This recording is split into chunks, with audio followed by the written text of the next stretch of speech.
Welcome to our next lab, configuring extended VLANs on Cisco Catalyst switches. Please go through the objectives and the purposes. It's CCNA level, so ICND 1. Difficulty 5 out of 10. Obviously that's relative. If you're brand new then you'll probably find it harder, but in relation to all the other labs it's 5 out of 10.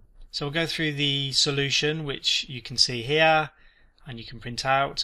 I'm actually on a live switch, so this is going to present just a couple of problems, mainly because another student has been on it before me and left some configuration. But I'm going to leave the mistakes on the video and just talk you through what went wrong, just in case it happens to you. So I've configured VLAN 2010 here, pressed end, and I expected to see an error.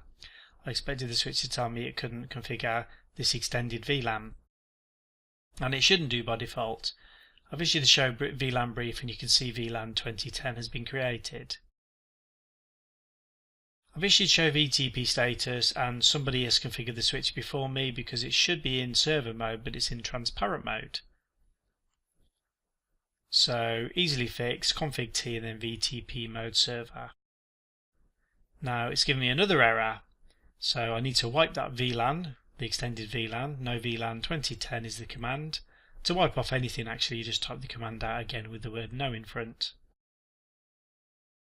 So I've issued VTP mode server.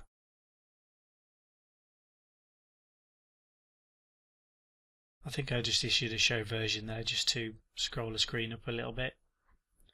So I've gone back into configuration mode and I'm going back to where it should have started if you look at the solution. So VLAN 2010, I'll just exit out of that and it should create it. However, it's thrown up a message, failed to commit to extended VLAN changes, and the reason is the switch is in VTP server mode, so you can't create extended VLANs.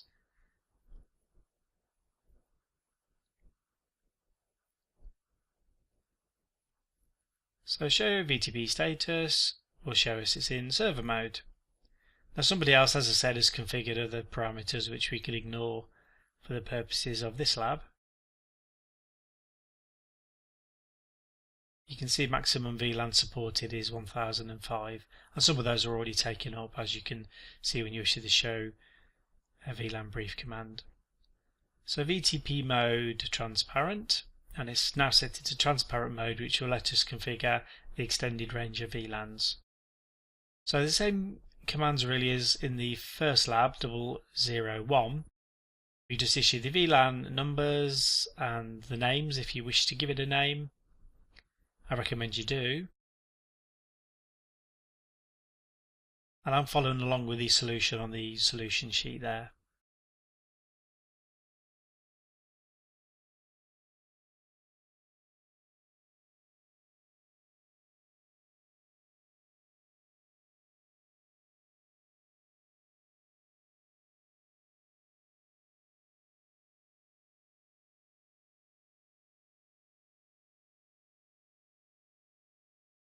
Okay, because I'm in config mode, I've got to type out the do first. Do show VLAN brief.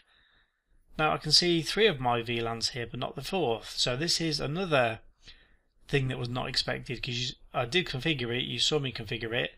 Now I did make the font a bit bigger on this display, so perhaps it's rolled it over or it's affecting the display when I issue show commands. I'm quite glad this happened really, because now it'll allow me to show you something else. Show VLAN, I can't type the VLAN number, Cisco don't let me, but you can type out the VLAN name.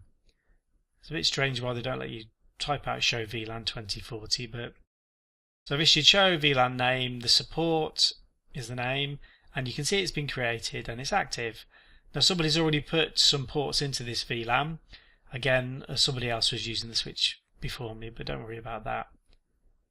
So I can see it's the VLAN exists, so all that is left now is to go into the next stage of the lab, interface fast Ethernet 0/5 to 0/8, and I'm going to put the ports into access mode and I'm going to put them into the correct VLANs.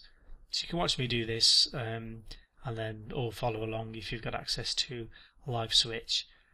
Now this won't work on Packet Tracer. So again, it's just a limitation of how Packet Tracer works. It does 95% of what you need, but unfortunately not a few of the other commands that we need to practice.